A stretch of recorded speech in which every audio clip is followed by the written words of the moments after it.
Hi, welcome to Suji's world. ഇന്ന് നമുക്കൊരു special dish തയ്യാറാക്കിയാലോ? കാടമുട്ട റോസ്റ്റ്. എങ്ങനെയാണ് കാടമുട്ട റോസ്റ്റ് നല്ല ടേസ്റ്റി ആയിട്ട് തയ്യാറാക്കാമെന്നാണ് ഞാനിവിടെ പറയുന്നത് കേട്ടോ. ശ്രദ്ധിച്ച് കേൾക്കണേ. അതിലേക്കായിട്ട് ഒരു 4-5 കാടമുട്ടയാണ് എടുത്തിട്ടുള്ളത്. അത് ഞാൻ പുഴുങ്ങി വെച്ചിട്ടുണ്ട്. ഇനി ഒരു വലിയ സവാള, വലിയ തക്കാളി, ജിഞ്ചർ ഗാർലിക് പേസ്റ്റ്, ഇത്രയാണ് അത്യാവശ്യം വേണ്ടത്. നമ്മുടെ പാൻ ചൂടായിട്ടുണ്ട്. അതിലേക്ക് ആവശ്യത്തിനുള്ള ഓയിൽ ഒഴിച്ചു കൊടുക്കാം. ജിഞ്ചർ ഗാർലിക് പേസ്റ്റ് ആഡ് ചെയ്യാം. നമ്മുടെ അരിഞ്ഞു വെച്ചിട്ടുള്ള ഓണിയൻസ് ആഡ് ചെയ്ത് നല്ലപോലെ നമുക്ക് വഴറ്റിയെടുക്കാം. കാടമുട്ട വളരെ നല്ലതാണ് ശരീരത്തിന്. എന്താ പറയുക, കുട്ടികൾക്കും മുതിർന്നവർക്കൊക്കെ ഒരുപോലെ ശരീരത്തിന് ആരോഗ്യപ്രദമായതാണ്.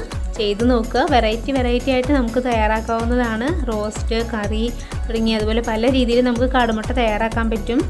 ഞാൻ പല വീഡിയോസായിട്ട് കാണിച്ചു തരാം കേട്ടോ. നമുക്ക് കറി ലീവ്സ് ആഡ് ചെയ്യാം.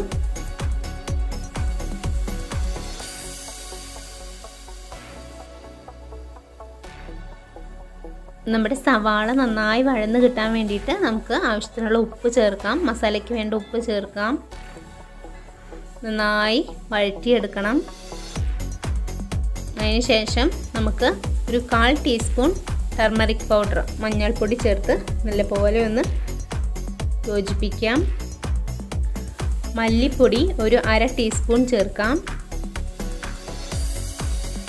നല്ലപോലെ യോജിപ്പിച്ചെടുക്കുക.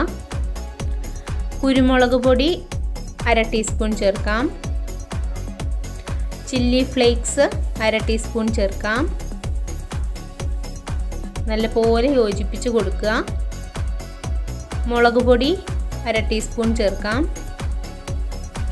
ഞാൻ 1/4 ടീസ്പൂണാണ് ഇപ്പോൾ ചേർത്തത്. ഇനി നമുക്ക് ഒരു 1/4 ടീസ്പൂൺ കൂടി ഒന്ന് ചേർത്ത് കൊടുക്കാം. നല്ലപോലെ യോജിപ്പിച്ച് കൊടുക്കാം. അപ്പോൾ അത്യാവശ്യത്തിനൊക്കെ ഒരു എരിവും എന്താ പറയുക, നല്ല ഫ്ലേവറൊക്കെ ആയിട്ടുണ്ട്. ഇനി ചിക്കൻ മസാല പൗഡർ ഒരു 1/4 ടീസ്പൂൺ യോജിപ്പിച്ച് കൊടുക്കാം.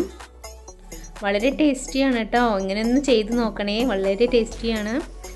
അതിനുശേഷം നമ്മൾ അരിഞ്ഞു വെച്ചിട്ടുള്ള ടൊമാറ്റോസ് ചേർത്ത് കൊടുക്കാം. ഇപ്പോൾ നന്നായിട്ട് നമ്മുടെ സവാളയൊക്കെ വഴന്ന് വന്നിട്ടുണ്ട്.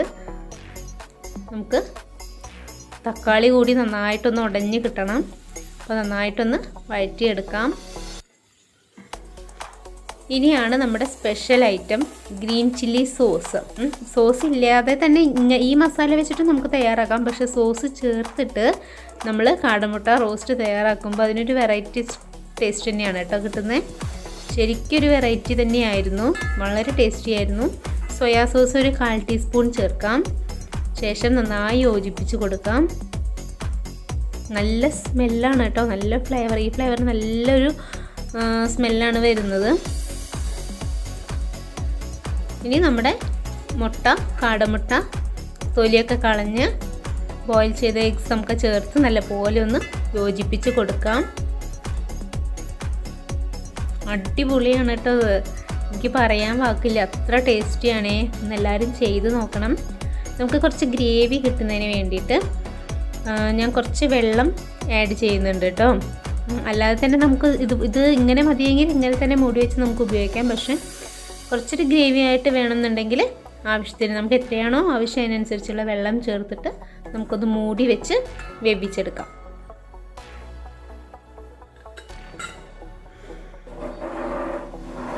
ചപ്പാത്തി, പൊറോട്ട, അതുപോലെ തന്നെ എന്താ പറയുക, പൂരി, അപ്പം എല്ലാത്തിനും നല്ല കോമ്പിനേഷനാണ്. ചോറിന് തന്നെ കൂട്ടാം, അത്ര ടേസ്റ്റിയാണ് കേട്ടോ.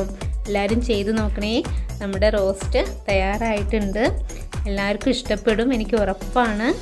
വീഡിയോ ഇഷ്ടപ്പെട്ടെങ്കിൽ എല്ലാവരും ലൈക്ക് ചെയ്യുക, ഷെയർ ചെയ്യുക, സബ്സ്ക്രൈബ് ചെയ്യാൻ മറക്കല്ലേ. Thank you.